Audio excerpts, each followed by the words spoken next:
جو international union اس کی مزید باعث بنے. اسی وجہ سے جس طور پہ یہ میسج ملا ہے یا کہا گیا ہے اس کی اپنی سوچ، کیونکہ اتنے عرصے سے جو شخص قید بند ہے اس کے بعد اس قسم کے فیصلے اس کے اندر جذبہ نہیں.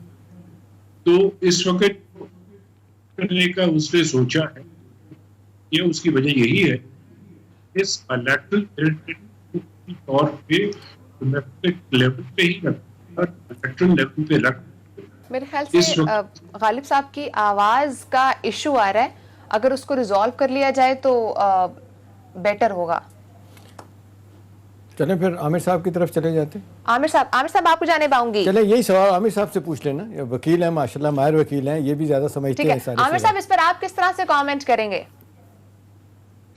بہت شکریہ جی. دیکھیں میرے خیال سے کلبھوشن والا جو معاملہ ہے، ہم لوگ پہلے ہی سے کافی جس مس ہینڈلنگ میں اس لیے کہوں گا کہ جس دلیری کے ساتھ اس موقف کو لے کے جانا چاہیے تھا، اس بات میں کہ ہمیشہ سے بھارت پاکستان کی چھوٹی سی چھوٹی بات کو بڑا چڑھا کے پیش کرتا ہے، اور ٹیررزم میں اس کے باوجود کہ پاکستان کی پوری ریاست، پاکستان کے عوام، پاکستان کی مسلح افواج اور پاکستان کے تمام ادارے کے خلاف نبرد آزما ہے، لیکن وہ چھوٹی چھوٹی چیزوں کو بہانہ بنا کے اور ادھر لے جاتا ہے تاکہ کشمیر کی تحریک آزادی کو چھپایا جا سکے. اور کلبھوشن والا ایک معاملہ ہمارے سامنے آیا کہ ان کا ایک آفیشل گرفتار ہوا جس نے اس چیز کو مانا، اور ان کی فورسز کا ممبر تھا کہ وہ پاکستان کے اندر دہشت گردی کر رہا تھا. تو میرے خیال سے اسٹیٹ ہماری ان حکومتوں کی ناکامی رہی، جو دو حکومتیں اس دوران میں رہی ہیں، پچھلی بھی اور موجودہ بھی، کہ جس سطح کے اوپر اس معاملے کو اٹھانا چاہیے تھا وہ ہم لوگ نہیں اٹھا سکے. اور میرے خیال سے یہ معاملہ عالمی عدالت انصاف میں بھی کسی قطعی انصاف وہ ہوتا ہے جو ہوتا ہوا نظر آئے. اگر درمیانی بات کر لیں تو یہ کوئی پنچایت فیصلے تو ہو سکتے ہیں، انٹرنیشنل کورٹ آف جسٹس کو ایسے فیصلے زیبا نہیں دیتے جس میں سمجھ ہی نہ آئے کہ فیصلہ ہے وہ کرنا کیا چاہتے ہیں. تو میں یہ سمجھتا ہوں کہ اس پہ ہمیں بڑا اس معاملے کو کولیکٹیو وزڈم کے ساتھ اور ہمارا لیگل مائنڈز بھی جو ہیں انہیں بھی ملا کے اور پاکستان کے تمام اداروں کو ملا کے ہمیں بڑے مضبوط طریقے سے اوپر لے کے جانا ہے. یہ ایک ایسا بڑا ایشو ہے. عامر صاحب یہ بتائیں جو کونسل رسائی کے بارے میں جو بات ہو رہی ہے، ریویو کی بات ہو رہی ہے، آپ کے خیال میں ہندوستان کا یہ موقف کہ ہم اپنا وکیل بھیجیں گے، اور جبکہ آپ دیکھتے ہیں پاکستان کا لاء اس کی اجازت نہیں دیتا، یہیں سے پاکستان سے وکیل کر سکتے ہیں، آپ کے خیال میں ہندوستان یہ بہانہ بنا رہا ہے، بھاگ رہا ہے اس سے کہ وہ اس مسئلے پہ جو ہزیمت ان کو اٹھانی پڑی ہے بچنے کے لیے سب کچھ کر رہا ہے؟ میں دشام صاحب اسی طرف آ رہا تھا. اصل میں بات یہ ہے کہ جب آپ کے پاس کوئی معاملہ نہ ہو، یا تو بھارت آئے اور ہمارے ساتھ کوئی ایگریمنٹ کرے کہ ان کی عدالتوں کے اندر ہمارے وکیل پیش ہوں گے اور ہماری عدالتوں کے اندر ان کے وکیل پیش ہوں گے، تو پھر ضرور یہ ایگریمنٹ کر لینا چاہیے. لیکن اگر ایسا کوئی قانون موجود نہیں ہے تو یہ پھر بہانے کی بات ہے. اگر تو یہ ایگریمنٹ کرے، اور میرے خیال سے گورنمنٹ آف پاکستان کو فوری کر لینا چاہیے یہ ایگریمنٹ، تاکہ جتنی انسانی حقوق کی پامالیاں ہو رہی ہیں اور کشمیر کے اندر، اور جس طرح کشمیری لیڈرشپ کے ساتھ کیا جا رہا ہے، پھر ہمارے وکلا جا کے ان کا کیس وہاں پہ. تو میں سمجھتا ہوں یہ ایک راہ فرار ہے، اور نریندر مودی کا یہی طریقہ ہے. یہی میں احتشام صاحب کہہ رہا تھا کہ ہمیں اسے لیگلی بھی اور اسے انٹرنیشنلی بھی ڈپلومیٹک وے کے اندر آ کے اسے ایکسپوز کرنا ہے. صحیح. مودی کے جو ٹیررسٹ فیس ہے اس گورنمنٹ کا، اور اسپیشلی نریندر مودی کا اپنا، یہ آج کا ہندوستان گاندھی جی کا ہندوستان نہیں ہے، یہ گاندھی کے قاتلوں کا ہندوستان ہے، جنہوں نے گاندھی جی کو اس لیے مارا تھا کہ وہ پاکستان کے لیے بات کرتے تھے کہ پاکستان کو اس کا حق دیا جائے، اور وہاں کے انتہا پسند یہ نہیں چاہتے تھے. وہاں پہ ان انتہا پسندوں کی حکومت ہے، اور وہ جو کشمیریوں کے ساتھ کر رہے ہیں یہاں پہ دہشت گردی، ہمارے بلوچستان کے اندر، ہمارے دوسرے علاقوں کے اندر جس طرح وہ کھلے عام دہشت گردی کرتے ہیں، اور پھر نریندر مودی دنیا کے اندر بات کرتے ہیں، اور جب یہ معاملات عدالتوں کے اندر آتے ہیں تو اسے عدالتی طریقہ کار سے حل نہیں کرتے. ٹھیک ہے. میں غالب صاحب آپ کو میری آواز ٹھیک آ رہی ہے؟ جی آ رہی ہے جی بالکل. خالد صاحب آپ ذرا کامنٹ کیجئے گا جس طرح سے آپ بات کنٹینیو کر رہے تھے. دیکھیں میں جو کہہ رہا تھا وہ یہ کہہ رہا تھا کہ اس وقت جو حالات ہیں، Kulbhushan stands nowhere in the equation. Kulbhushan بالکل اس وقت اتنا چھوٹے ذرے کی اس کی حیثیت ہے جو کہ پاک بھارت یا بھارت چائنا یا بھارت کے اپنے باقی پڑوسیوں کے ساتھ جو اس کے تعلقات ہیں اس میں کہیں وہ نظر نہیں آ رہا. تو اس کو اس لیول پہ لے کے جانا چاہتے ہیں. مسٹر صاحب ابھی فرما رہے تھے کہ ہم ایکشن لیتے ہیں. میرے خیال میں اس کو آپ لوگوں نے ٹیکنیکلی اور لیگلی اس کو بہت صحیح طریقے سے پاکستان میں ہمیں انتظار کرنے کی ضرورت ہے. ٹھیک ہے غالب صاحب آپ کی آواز کا ابھی بھی ایشو میں پھر ٹیکنیکل ٹیم کو بولوں گی اس ایشو کو ریزالو کریں. احتشام صاحب آپ اس پر کس طرح سے کامنٹ کریں؟ مجھے 2-3 چیزیں جو سمجھ آئی ہیں وہ یہ ہے کہ ہندوستان اس وقت جو کہا جا رہا ہے کہ اس وقت جو انتہا پسند ان کی حکومت ہے, دوسری ٹرم ان کو ملی ہے بی جے پی کی حکومت کو, جس طریقے سے مودی سرکار وہاں پہ آپریٹ کر رہی ہے.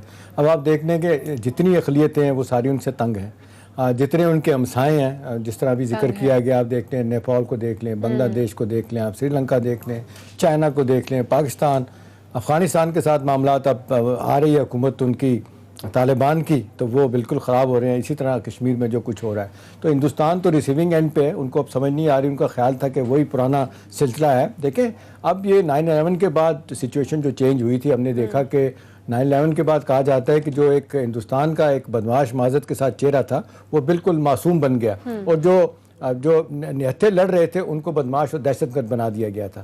اب یہ سچویشن چینج ہو رہی ہے جس طریقے سے. اس کیس کے بعد آپ کو کیا لگ رہا ہے کس طرح کی سچویشن ہو سکتی ہے؟ ابھی دیکھیں, اب جو میرا خیال ہے جس طریقے سے بتایا گیا ہے کہ ایک تو گورنمنٹ آف پاکستان نے ایک بڑا واضح بڑا بہترین کلیئر فیصلہ کیا کہ جی ٹھیک ہے, اپیل تو آپ کا حق ہے نا, آپ کو سائے موت ہوئی ہے, اپیل آپ کر سکتے ہیں, نظر ثانی کی اپیل کریں, اس کے بعد دیکھا جائے گا کہ کیسی عدالتیں دیکھتی ہیں پاکستان کی اس کو. اور دوسری بات ہے کہ جو بار بار کہا جاتا تھا کہ پاکستان جو ہے وہ کونسل رسائی نہیں دے رہا, تو وہ پاکستان نے بالکل جس طریقے سے بین الاقوامی عدالت انصاف کی اس نے جیسے کہا ویسے دوسری مرتبہ ان کو آفر کیا گیا. اس کا بنیادی مقصد ہے کہ پاکستان ہیومن رائٹس میں بلیو کرتا ہے. پاکستان جو غیر ملکی یا لوکل جو لوگ ہوتے ہیں جو جیلوں میں ہوتے ہیں, ان کے رائٹس جس طرح کے ہوتے ہیں ان کو پاکستان کی حکومت بڑا واضح طور پہ سمجھتی ہے. ریاست کے طور پہ اس پہ بڑا بہتر طریقے سے عمل کیا جاتا ہے. دیکھیں اب اہم سوال یہ ہے کہ کلبھوشن یادیو ہے, کشمیر کا معاملہ ہے, سرکریک کا معاملہ ہے, اس کے بعد سیاچن کا معاملہ ہے, پھر پیپلز ٹو پیپل کانٹیکٹ کی بات ہے. اقوام متحدہ میں بات کرتے ہیں تو بھارت اتنا اگریسو کیوں ہو جاتا ہے؟ دیکھیں اگریسو ہونے کی بات تو ان کو تکلیف ہے. کل بھی آپ دیکھ لیں جس طریقے سے معاملہ وہاں اٹھایا گیا, ہمارے جس طریقے سے اکرم صاحب ہمارے سفیر ہیں جو یونائٹڈ نیشن میں, بڑے زبردست طریقے سے انہوں نے معاملے کو اٹھایا. وہاں پہ ان کا جو نمائندہ تھا اس کو بڑی تکلیف ہوئی, انہوں نے کہ یہ کیا باتیں شروع کر دی آپ نے, لیکن انہوں نے اپنی بات کی. انٹرنیشنل میڈیا نے پاکستانی نقطہ نظر کو پذیرائی دی, وہاں پہ رپورٹ ہوا سارا کچھ. ہندوستان اصل میں توقع نہیں کر رہا. ہندوستان کا جو جارحانہ رویہ نا کہ میں تو ہمارا اس ریجن میں ہم بہت بڑی طاقت ہیں, اب تو وہ اپنے آپ کو کہتے ہیں کہ جی 5ویں 6ٹھی پاور ہم بن ہی چکے ہیں, اگرچہ دنیا رجسٹ کرتی ہے ان کی بات کو لوگ نہیں مانتے. سوال یہ ہے کہ اس وقت دونوں ملکوں کے درمیان تعلقات کو بہتر کرنے کے حوالے سے جو پاکستان کی حکومتیں آفر کرتی رہی ہیں, ایون پہلی تقریر جو عمران خان صاحب کی تھی جس وقت انہوں نے اپنا حلف اٹھانے سے پہلے جس طریقے سے وہ وکٹری اسپیچ دی تھی, اس میں انہوں نے بڑا واضح طور پہ کہا تھا کہ ہندوستان کے ساتھ ہم تعلقات بہتر کرنا چاہتے ہیں. لیکن آپ دیکھ لیں بیک ٹو بیک جس طرح معاملات ہوئے, پھر پاکستان پہ سرجیکل اسٹرائک سو کال کرنے کی کوشش, پاکستان نے اس کا جواب دیا فروری میں زبردست طریقے سے. تعلقات بالکل اس وقت جس کو کہتے ہیں خرابی کی نچلی سطح پہ ہیں. چائنا کے ساتھ یہی معاملہ ہے. اب کہنے والے لوگ کہتے ہیں کہ جی ایک پارٹی انٹرونشن ضروری ہے, باہر سے امریکہ اس میں انٹروین کرے, وہ آفر کرے. ہندوستان مانتا نہیں ہے, وہ کہتا ہے کہ جی جس طریقے سے شملہ ایگریمنٹ کے تحت یہ طے ہو چکا تھا کہ یہ مسئلہ بائلیٹری حل ہوگا, تیسری فورس باہر سے نہیں آئے گی, لیکن سب لوگ کہتے ہیں کہ جی ہندوستان کا نقطہ نظر اتنا ویک ہے کیونکہ بائلیٹری وہ بیٹھنا نہیں چاہتا, تیسری قوت کو باہر کی آنا چاہتی, اس کو شامل نہیں کرنا چاہتا. ظاہر ہے کشمیر سب ایشو ایک عالمی طور پر بھی سب کے سامنے ہے, تو پھر وہ لوگ اس کو کیوں نہیں کاؤنٹر کرتے؟ دیکھیں بات یہ ہے کہ دنیا اس پہ باتیں کر رہی ہے. یہ نیوکلیر فلیش پوائنٹ اس ریجن کو کہا جاتا ہے, اور جس طریقے سے چائنا کے ساتھ تعلقات خراب ہوئے ان کے, چائنا نے مار لگائی ان کی, اب وہ سارا نزلہ پاکستان پہ گرانا چاہتے ہیں. وہاں تو کچھ نہیں کر سکتے, ان کا سارا میڈیا, ان کے تھنک ٹینک, ان فارمر جرنل جس طرح کرٹیسائز کر رہے ہیں کہ بھی ہماری زمین پہ قبضہ ہو گیا, ہمارے 20 لوگوں کو مار دیا گیا, وہاں کچھ نہیں ہو رہا. یہاں پہ آئے دن آپ دیکھ لیں نہتے کشمیریوں کو لائن آف کنٹرول پہ وہ جس طریقے سے فائرنگ کر کے لوگوں کو مارتے ہیں یا زخمی کرتے ہیں. جی ہاں, لیکن سوال یہ ہے کہ اس میں اب ضروری ہو گیا کہ باہر سے تھرڈ پارٹی انٹرونشن ہو, ثالثی کے لیے کوئی جس طرح پریزیڈنٹ ٹرمپ نے 2-3 دفعہ کہا ہے لیکن اس پہ عمل درآمد نہیں ہو سکا. تو میرا خیال ہے ہندوستان کو اس موقف کے بارے میں بڑا واضح طور پہ پتہ چل گیا ہے کہ دھونس دھاندلی سے تو اب تو نیپال بھی نہیں ان کی بات مان رہا، بنگلہ دیش بھی نہیں مان رہا، کوئی نہیں مانا تو پاکستان کیسے مانے گا؟ لہٰذا کبھی نہ کبھی ان کو بات چیت کے لیے میز پہ آنا پڑے گا تاکہ اس ریجن کو جو ڈی اسٹیبلائزیشن ہو رہی ہے اس کو کم کیا جا سکے۔ ٹھیک ہے، احتشام صاحب ہمیں غالب صاحب نے جوائن کر لیا۔ غالب صاحب اپنی بات کنٹینیو کیجیے گا، آپ کا ابھی تک ٹیک پراپرلی آ نہیں سکا ہے۔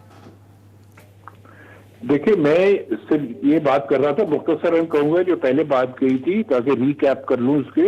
اس وقت کلبھوشن کی جو پورے اس وقت ریجن میں سیاست چل رہی ہے اس میں کلبھوشن کی کوئی ایسی وقت نہیں ہے۔ بھارت جو کہتا ہے ہم اپنا وکیل بھیجیں گے، وہ اس لیے کہتا ہے کیونکہ ان کو خود پتا ہے یہ شخص جو ہے یہ پکڑا گیا تھا، دہشت گردی میں ملوث ہے، اور کلبھوشن ایک نہیں ہے، کئی ایک اور کلبھوشن ہے جو کہ ابھی شاید پکڑے نہیں گئے۔ یہ لوگ پاکستان میں جو دہشت گردی کرتے ہیں ان لوگوں کا وتیرہ یہی ہے، کیونکہ ان کو جو انہوں نے مقبوضہ کشمیر میں کر رکھا ہے، اس کے بعد یہ لوگ جو کوشش کر رہے تھے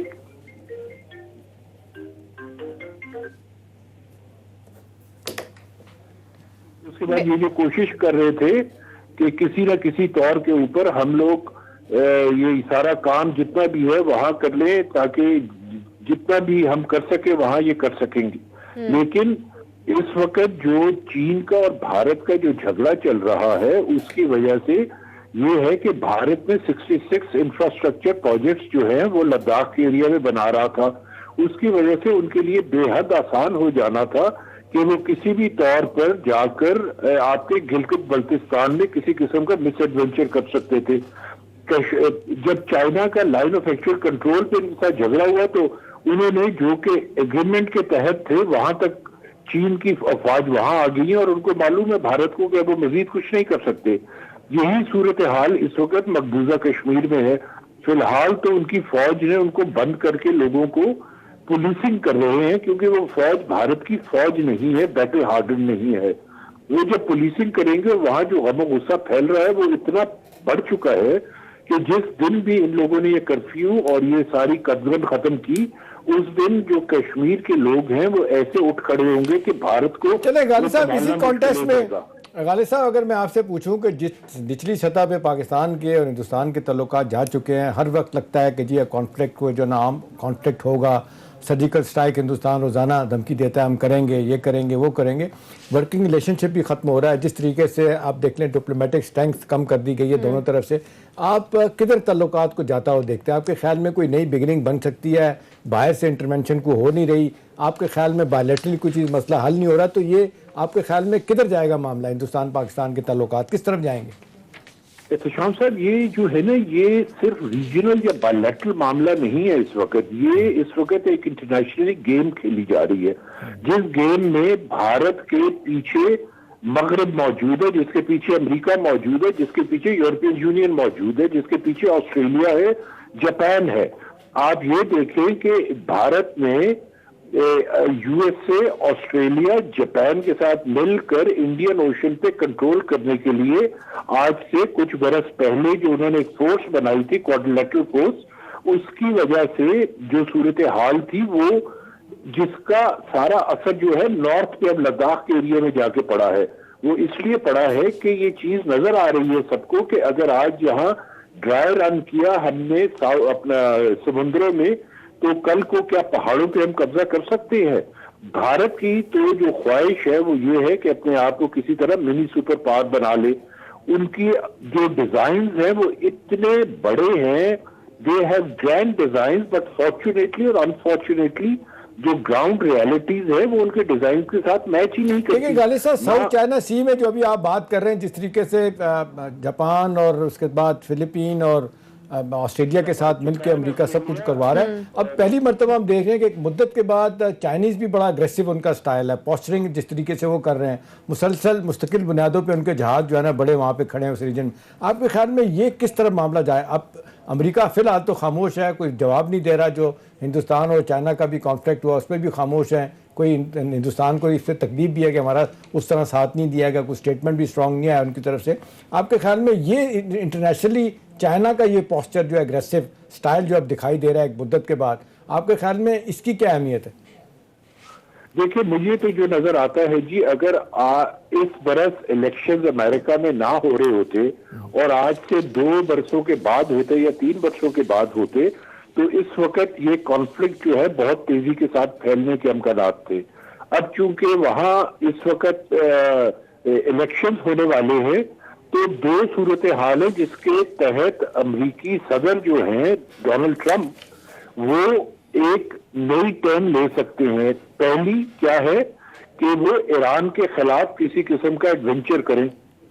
دوسری کیا ہے کہ وہ بھارت کی کھل کر سپورٹ کریں اور چین کے خلاف کسی قسم کا مس ایڈونچر کریں.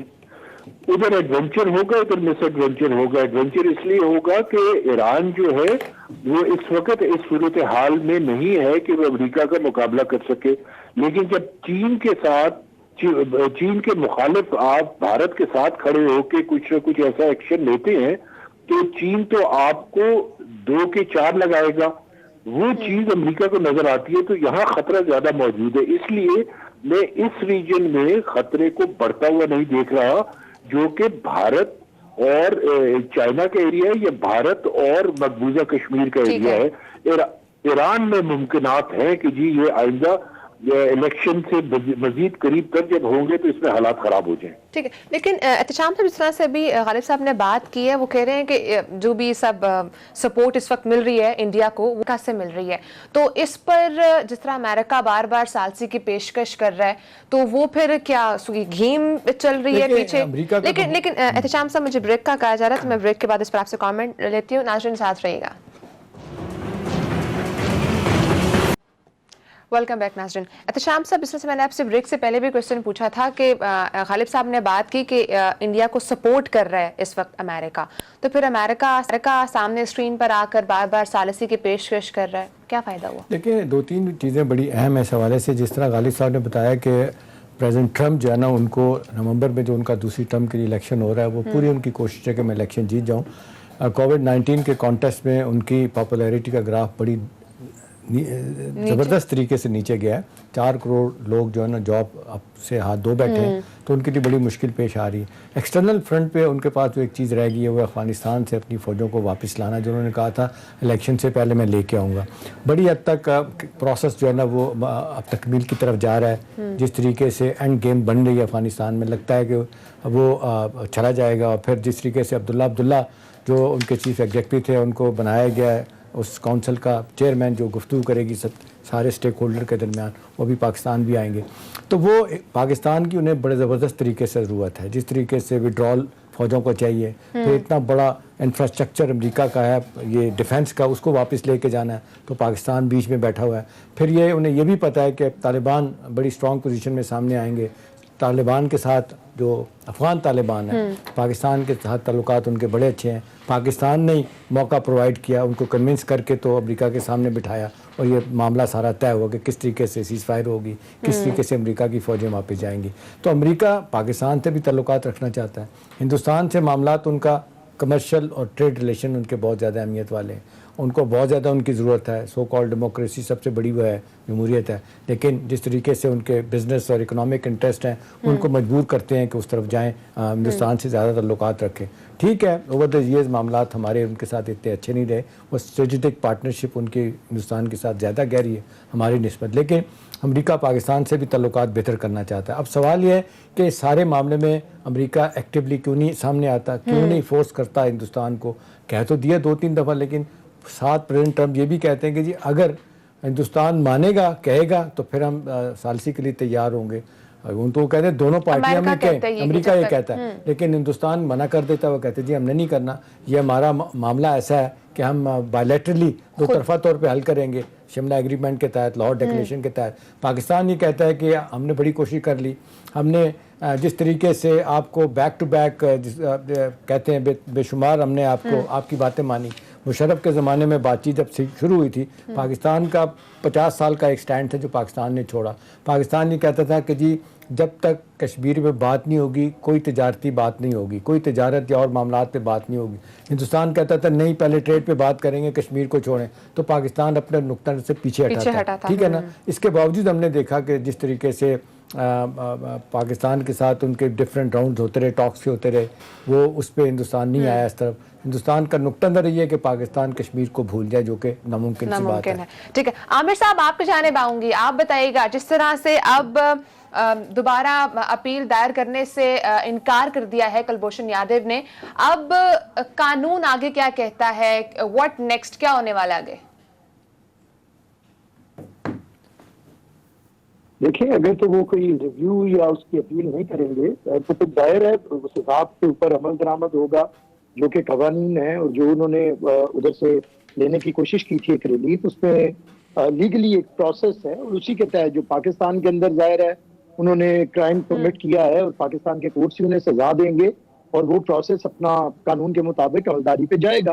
اور اگر کوئی اپیل نہ آئی تو پھر ظاہر ہے سزا کے اوپر عمل درآمد ہوگا, اور یہی قانون کا طریقہ کار ہے. یہ بھارت بھی جانتا ہے, اور بھارت اب میرے خیال سے اس سے صرف بھاگ رہا ہے کہ وہ, کیونکہ اس کے پاس کوئی ثبوت ہے نہیں ہے, اور کلبھوشن یہ میرا نہیں خیال کہ وہ کچھ کر بھی سکتے ہیں, ان کے حق میں کسی قسم کے وہ ایویڈنس ہیں. اور اگر وہ بھارت آئے گا تو اسے بہت ساری باتوں کا جواب دینا پڑے گا اس میں, کہ کلبھوشن پاکستان کیوں آیا, کیا کرتا رہا, اس کی اپنی کنفیشن ہے, اسٹیٹمنٹ ہے ساری. تو میں سمجھ سے ٹیکنیکلٹی کے پیچھے کار کے ذریعے بھارت اس سے بچنا چاہتا ہے, لیکن قانون کے اندر قانون کا ایک طریقہ کار ہے.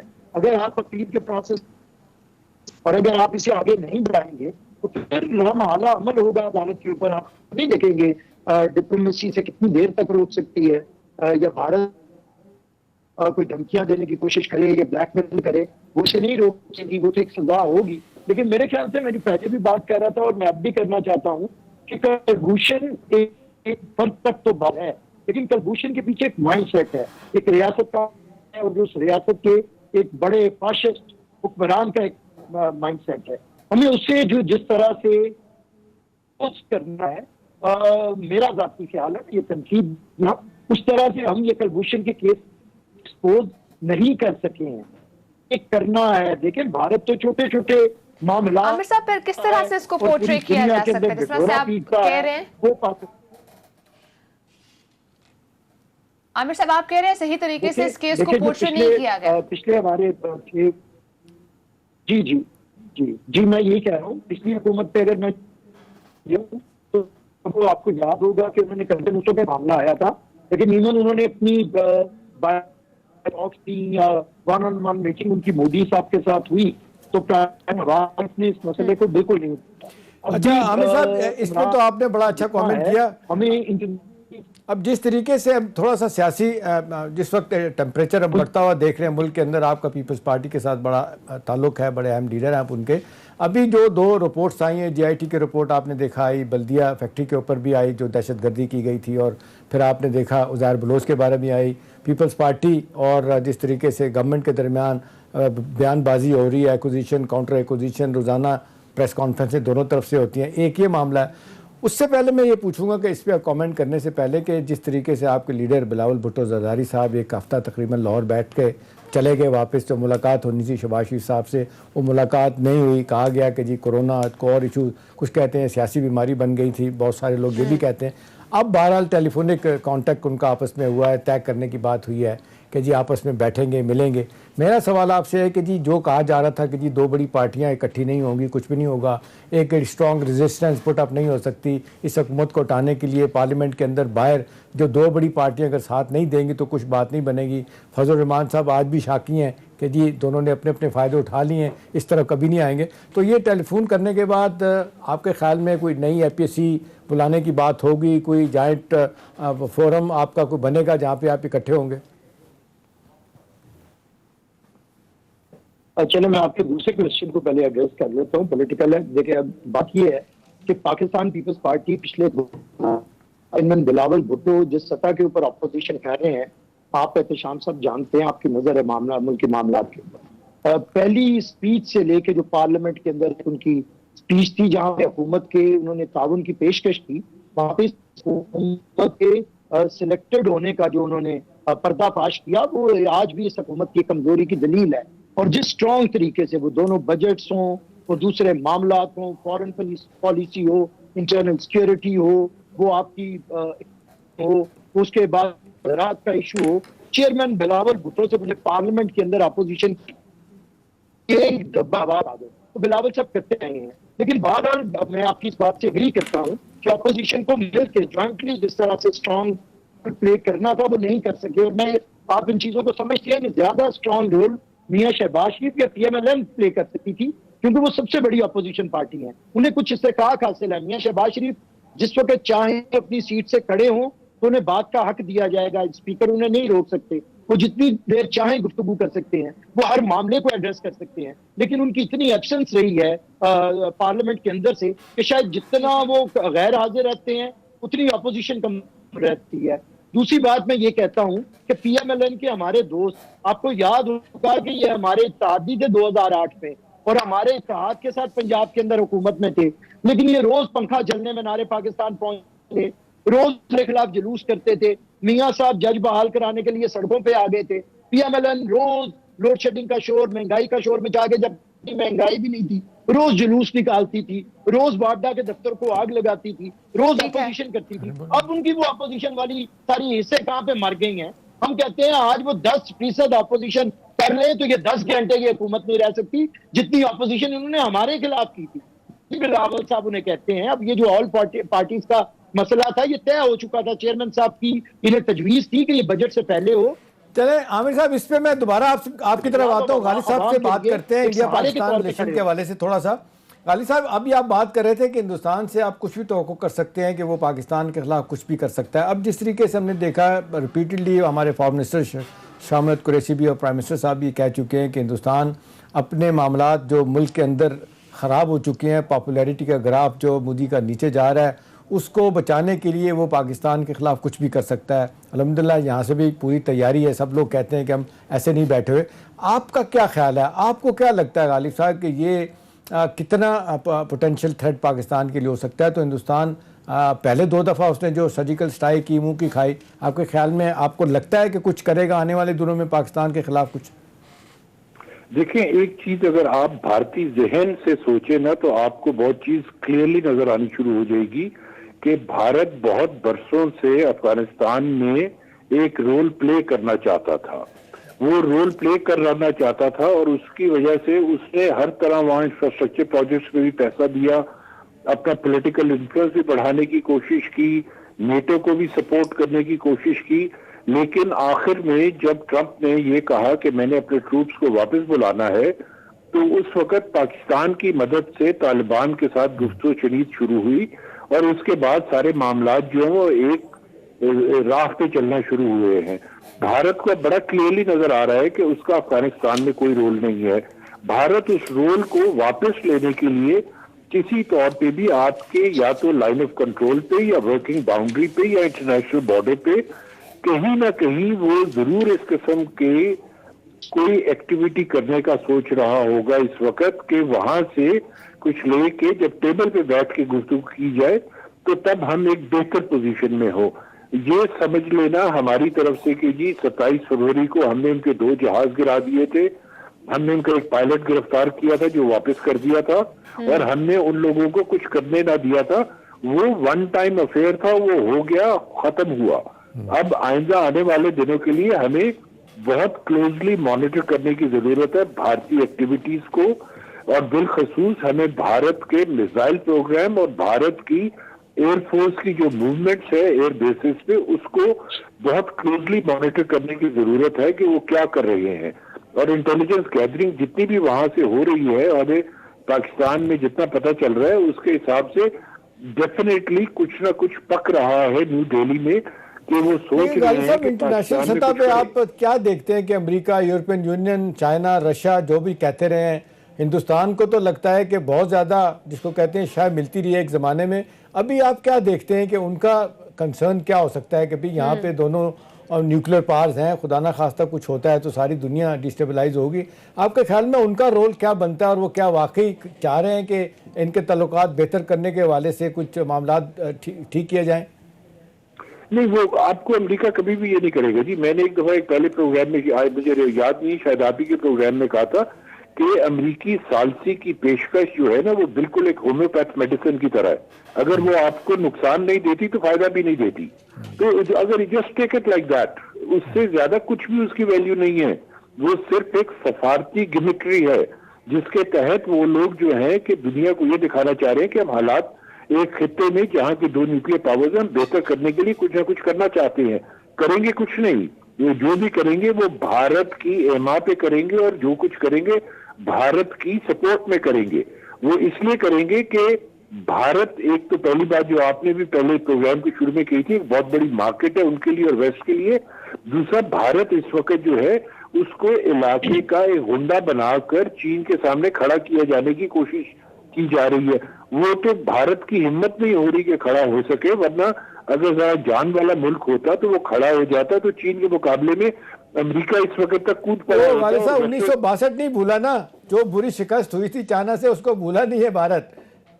جی اس وقت لیکن جو حالات تھے نا، انٹرنیشنل جو پالیٹکس چل رہی تھی اور جو بالخصوص ریجنل پالیٹکس چل رہی تھی، وہ اس قسم کی پالیٹکس نہیں تھی جو اس وقت ہے. جی اس وقت جو وائلنس تھی وہ آن اسکیل 1 to 10 2 تھی.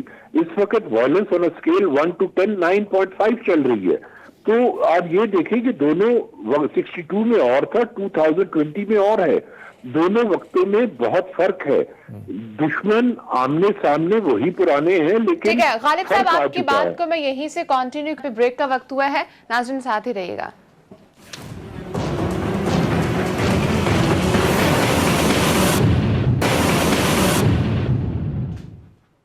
ویلکم بیک ناظرین. عامر صاحب بتائیے گا، جس طرح سے جے آئی ٹیز جب پیش کی گئیں اس کے بعد وفاق اور سندھ میں اختلافات سنگین سے سنگین تر ہوتے جا رہے ہیں، لیکن آج وزیر اعلیٰ سندھ مراد علی شاہ صاحب کہتے ہیں کہ جس طریقے سے علی زیدی صاحب نے غیر ذمہ داری دکھائی ہے، اس سے لگتا یہ ہے کہ وہ ملزمان کو فائدہ پہنچا رہے ہیں. دیکھیں بات اصل میں یہ ہے کہ یہ کوئی جے آئی ٹی بہانہ ہے. اور جب سے یہ کورونا آیا اور پرفارمنس سندھ حکومت کی سامنے آئی، لوگوں کے چیف منسٹر مراد علی شاہ ایک سامنے آئے سب لوگوں کے کہ چیف ایگزیکٹو کو کیسا ہونا چاہیے اور اپنے صوبے کو یا حکومت کو کیسا چلانا چاہیے، تو اس کے بعد سے اس حکومت کو ایک ایسی جیلسی، وفاقی حکومت کو بھی، کیونکہ وفاقی حکومت کے پاس ہے کیا؟ ایک ان کے پاس بزدار ہیں، ایک ان کے پاس مرکز کے اندر بزدار پلس ہیں، دوسرے صوبے میں محمود خان ہیں. تو اب وہ بولتے بھی نہیں، آپ جیسے صحافی انہیں بلائیں تو بھاگ جاتے ہیں، بات نہیں کرتے، پرفارمنس بتانے کے لیے کچھ نہیں. مرکز کے پاس بھی پرفارمنس بتانے کے لیے کچھ نہیں. اب ان کے وزراء کا یہ کام ہے، کبھی ووڈا، کبھی علی زیدی، کبھی مراد سعید. ان کا تماشا ہے کہ آئیں، گالیاں بکیں، تماشا لگائیں اور چلے جائیں. اور پھر ایسی مرضی کی رپورٹ دیکھیں نا، جے آئی ٹی رپورٹ آئی، پاکستان پیپلز پارٹی کی سندھ حکومت نے اسے شائع کر دیا. اب جے آئی ٹی کوئی میڈیا ٹرائل کرتی نہیں ہے. 43 پیج ہم کی نے وہ سامنے رپورٹ رکھ دی، تھی، 35 صفحات پہ رہ گئی، باقی صفحے آپ کھا گئے آپ کی حکومت. وہ یہ کہ الزام لگا رہے ہیں. دیکھیں یہ انہیں کہاں سے آگے کے 43 کی یا 35 کی ہے، جن کے سگنیچرز ہیں وہ بولیں رپورٹ. ہم نے جب ان سے پوچھا کہ آپ کے پاس رپورٹ کہاں سے آ گئی، تو انہوں نے لفافہ میرے گھر پہ کے باہر رکھ گیا. بھئی آپ بڑے خوش قسمت ہیں، آپ کے بیلٹ باکس میں پرچیاں بھی کوئی رکھ جاتا ہے اور آپ کے گھر کے باہر لفافہ بھی کوئی رکھ جاتا ہے. ہم تو حیران ہو جاتے ہیں نا کہ آپ کو پتہ ہی نہیں کس سورس سے انہیں وہ آئی ہے کہ یہ اتنے یقینی ہے کہ وہ کی ہے، اور جو حکومت دے رہی ہے اس پہ یہ چیلنج کر رہے ہیں. آخر ہم نے حکومت نے اسے اگر کیا ہے تو وہ جن اداروں نے بنائی ہے، وہ پیپلز پارٹی نے تو نہیں بنائی، پیپلز پارٹی کے اداروں نے تو نہیں بنائی، ریاستی اداروں نے بنائی ہے. وہ بتا دیں گے یہ 43 پیجز ہیں. اور اب اس کے کام یہ نہیں ہے کہ علی زیدی آئیں اور تماشا لگائیں وزیر، وہ اپنی وزارت کا جواب دے. یہ کام وہ ٹرائل کریں. اب آپ ان مجرموں کو بچانا چاہتے ہیں. آج ذوالفقار مرزا سب سے اس میں مجرم ثابت ہوتا ہے تو وہ کدھر بیٹھا ہے؟ ثانیہ بلدیہ کی رپورٹ کے اندر MQM ہے تو وہ کدھر بیٹھی ہے؟ آپ کنہیں چھپانا چاہتے ہیں؟ اور وہ فروغ نسیم صاحب کس کے وکیل رہے ہیں، کسے بچاتے رہے ہیں؟ اس لیے میرے خیال سے پیپلز پارٹی اس سے گھبراتی نہیں ہے. ہم تو سامنے لے آئے ہیں. اگر یہ 45 کے 90 صفحے کے بھی لے کے آگے عدالت میں جمع کروا دیں، کون ہوتا ہے اپنی وزارت کا پورٹ اینڈ شپنگ کا معاملہ نہیں بتاتا، پیچھے یہ گیس والا ایشو ہے اس پہ بات نہیں کرتا، پیڑا غرق الٹا کر دیا. اچھا یہ پی ٹی آئی جو ماریا پوچھ رہی ہیں عامر صاحب کے، انہوں نے کہا ہے کہ supreme court suo motu notice لے، اس پہ آپ کے خیال میں نوٹس لینے سے بلیک اینڈ وائٹ چیزیں سامنے آ جائیں گی؟ عدالتیں ملک کے اندر نہیں ہیں. جے آئی ٹی آ گیا, انویسٹیگیشن اداروں نے کی ہے, اب عدالتیں ٹرائل کریں, سزائیں دیں. یہ کیا انہوں نے سپریم کورٹ مذاق بنایا ہے؟ یہ ایسا کریں نا, ساری عدالتیں بند کریں اور سپریم کورٹ کھو صرف ججوں کے ساتھ. نہ ہمیں سول کورٹ کی ضرورت ہے, نہ ہمیں سیشن, نہ ہمیں ہائی کورٹس کی ضرورت ہے. ایک سپریم کورٹ ہے, ہر بات میں آئیں جی سو موٹو لیں گے. مذاق ہے. ہر ادارے کو اس کا کام کرنے دیں اور پروسیس کے تحت کام کرنے دیں. اگر آپ سمجھتے ہیں, چلیں ٹھیک ہے غالب صاحب, آپ سے میں یہ پوچھوں گا, آپ معاملہ چیف جسٹس کو لینا میں نہیں سمجھتا کہ سو موٹو. ابھی مجھے احتشام صاحب کمپلیٹ بات جی کریں. پلیز کیجئے. قانون کے اندر آ گیا جی آئی ٹی, اس پہ آپ ٹرائل کریں, ٹرائل کے تحت اسے چلنے دیں. یہ وزیر جو وزیر ہے پورٹ اینڈ شپنگ, یہ کبھی پی آئی اے بند کا اعلان کرتے ہیں, کبھی پیپلز پارٹی کو آ کے گالیاں بکتے ہیں. وہ اپنی پرفارمنس دیں. 2 سال آپ کو ہو گئے. یہ وہ موصوف ہیں جو کاؤنسلر کا الیکشن کرا کے, جس طرح ان کے گھر کے باہر لفافہ آ گیا, اسی طرح ان کے بیلٹ باکس سے پرچیاں نکل آئی. چلیں ایم ایل اے ہو گئے. تھوڑا سا وقت رہ گیا, غالب صاحب سے 1-2 کامنٹ لینے. غالب صاحب, یہ سی پیک کی آپ نے بات کی ہے, ہندوستان اور امریکہ جس طریقے سے اس پروجیکٹ کو سکٹل کرنے کی کوشش کر رہے ہیں, یہ $60 بلین کا تو یہاں کا ہی ہمارا سی پیپ بن جاتا ہے, اور پھر $3 ٹریلین کا روڈ اینڈ بیلٹ پروجیکٹ جو 3 کانٹیننٹ میں جا رہا ہے. امریکہ نے اور ہندوستان نے باقاعدہ اس پہ کوشش کی. آج بھی پاکستان سے وہ کہتے ہیں کہ جی یہ متنازع علاقہ ہے, امریکہ بھی کہہ رہا ہے, ہندوستان بھی کہہ رہا ہے. آپ کے خیال میں چائنا اور پاکستان کی جو سینرجی ڈیولپ ہو رہی ہے, یہ ہمارے لیے کتنی اہم ہے, اور کیا اس کو کوئی نقصان پہنچانے کی جو کوششیں باہر سے ہو رہی ہیں, خاص طور پہ چائنا, ہندوستان اور امریکہ کی, وہ کامیاب ہوں گی؟ دیکھیے, کامیابی کا تو میں کچھ نہیں کہہ سکتا جی. وہ تو ڈیپینڈ کرتا ہے کہ کس طریقے سے ہم اپنی چالیں چلتے ہیں اور کس طریقے سے باقی دنیا جو ہے وہ اپنی چالیں چلتی ہے. لیکن ایک چیز کا مجھے پورا یقین ہے کہ سی پیک جو ہے وہ پاکستان اور چین کی دوستی کا جو اکنامک کانٹینٹ ہے اس کے لیے بے حد اہم تھا. کیونکہ آج سے 15 برس پہلے کی اگر آپ پاک چین دوستی دیکھیں تو وہ پولیٹیکلی تو بہت سٹرونگ تھی, لیکن اس میں سبسٹنس کوئی نہیں تھا. اور جب سے سی پیک شروع ہوا ہے تو اس وقت سے سی پیک کے بعد سے پاکستان اور چین کا ایک اکنامک ریلیشن شپ جو ہے اس کی ڈیپتھ اتنی زیادہ ہو گئی ہے کہ وہ امریکہ کو جو چیز تنگ کرتی ہے وہ یہی ہے کہ جو امریکہ اور بھارت کی اکنامک ریلیشن شپ ہے اس کی ڈیپتھ اتنی نہیں ہے. اگر اس کی بھی ڈیپتھ اتنی ہی ہوتی جتنی کہ پاکستان اور چین کی ہے تو شاید وہ برابری کی بنیاد پہ حالات کو ایک اور تناظر میں دیکھتے, لیکن وہ دیکھ نہیں پا رہے. تو امریکہ جو ہے ڈیفینیٹلی کوشش کرے گا کہ کسی طرح سی پیک کو ڈیریل کیا جائے. اس کے لیے بھارت کو وہ کسی نہ کسی طور پہ استعمال کروائے گا, اور آپ کے جو بھی علاقہ ہے پاکستان کا اور مقبوضہ کشمیر کا, اس میں ڈیفینیٹلی وہ اس قسم کی حرکات کروانے کی کوشش کرے گا جس کے تحت پاکستان جو ہے کمزور پوزیشن میں آ جائے اور سی پیک جو ہے کسی طریقے سے وہ تھوڑا پیچھے اس کو لے جایا جائے اور اس کی سپیڈ بھی سلو کی جائے. اور اول تو ان کی یہی کوشش ہوگی کہ مکمل اس کا خاتمہ کر دیا جائے. لیکن یہ آپ کے لیے, چین کے لیے, اس ریجن کے لیے اتنا اہم ہے سی پیک کہ ہم لوگ سوچ بھی نہیں سکتے. یہ آج سے 25 برسوں کے بعد ہمارے علاقے میں پتہ چلے گا کہ یہ جو 2020, 21, 22, 23, 24 تک سی پیک کی ترقی ہوتی رہی پاکستان میں, اس کا کتنا فائدہ ہوا ہے. اس کے فوائد تو آپ کو 10 برسوں بعد ہی آنے شروع ہو. چلیں عامر صاحب, لاسٹ کامنٹ آپ سے لے لیں. اب یہ جو بات ہو رہی ہے, ایک زبردست اپوزیشن بنانے کی بات ہو رہی ہے. لوگ کہہ رہے ہیں کہ جی حکومت کی نااہلی اپنی جگہ کارکردگی نہیں دے سکی. فرض کریں تو یہ 2 بڑی پارٹیاں بھی جو ہے نا, یہ جب تک اکٹھی نہیں بیٹھیں گی, جب تک کہ کوئی معاملہ آپس میں ان کا طے نہیں ہوگا, اور دونوں پارٹیاں جو ہے نا وہ اسٹیبلشمنٹ سے فائدہ اٹھانے کے چکر میں, لہٰذا یہ اپوزیشن ایسی رہے گی. کیا کہیں گے؟ دیکھیں, سروں کو ایک ہی پلڑے میں مت تولیں. جو اسٹیبلشمنٹ کے ساتھ فائدہ لے رہے ہوں انہیں آپ کھل کے بات کریں. پیپلز پارٹی کوئی فائدہ نہیں لے رہی. چیئرمین بلاول صاحب کھل کے اپوزیشن کر رہے ہیں, ہر ایشو کے اوپر کر رہے ہیں. آپ کے سامنے ہے 2 سال سے ہم کیسے اپوزیشن کر رہے ہیں. ہاں, آپ کو گلا ہے, ہمیں بھی گلا ہے کہ پی ایم ایل این یہ اپوزیشن نہیں کر رہی, اور جب تک ہم جوائنٹلی یہ اپوزیشن نہیں کریں گے, یہ درست بات ہے کہ نہ ہم پارلیمنٹ کے اندر اور نہ پارلیمنٹ کے باہر انہیں ٹف ٹائم دے سکتے ہیں. دیکھیں نا, آپ ایک دم سے آئیں اور مزاحمتیں, ٹویٹس بھی شروع, عوام کے اندر عوامی رابطہ اہم بھی شروع, پھر آپ ایک دم گنگ ہو جائیں, نہ کوئی ٹویٹ ہو, نہ کوئی بات ہو, نہ کوئی بیان ہو. ملک کے اندر اس طرح کے